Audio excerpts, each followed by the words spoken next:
2009 rugpjūtis. Kaunui patikėta surengti Europos jaunučių krepšinio čempionatą, o iš Lietuvos rinktinės visi laukia vieno – aukso medalio.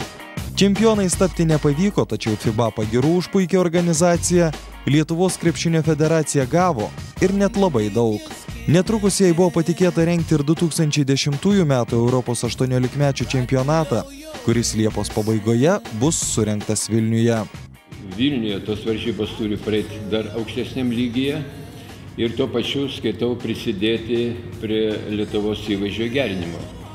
Nes kada praeina puikiai varžybos, kada turistai atvažiavę tikrai randa daug ko įdomaus, garsas eina po visą Europą ir tuo pačiu prisideda, kaip sakant, prie mūsų Lietuvos vardo garsinimo.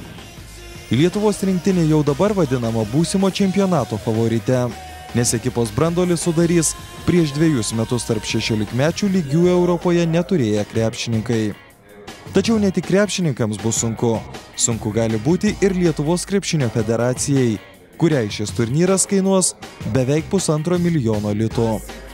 Biudžetas šiai dienai sudaro beveik 1 400 000 litų ir 400 000 litų ir tai yra tikrai palyginus su Kaunu didesnis biudžetas, nes ir arenos aišku yra geresnės. Tai atsakomybė ir federacijai didelė gula ant pečių, kadangi suprantame, kad renginys neturi būti nuostolingas, nes tų čempionatų mes paprasčiausiai nevykdytume. Šios jaunimo pirmenybės Lietuvai bus paskutinė pamoka prieš kitais metais mūsų šalyje įvyksianti Europos vyrų krepšinio čempionatą.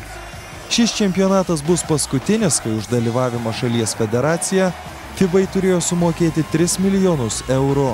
Nuo 2013 čempionato mokestis pakils iki 8 milijonų eurų. Nuo 2013 Europos vyrų čempionatuose dalyvaus ne 16, o jau 24 komandos. Taip pat priimtas sprendimas leisti rinktinėms Europos čempionatus vežtis 14 krepšininkų. Tiesa, 2 papildomų žaidėjų gyvenimo išlaidas turės apmokėti pačios nacionalinės federacijos.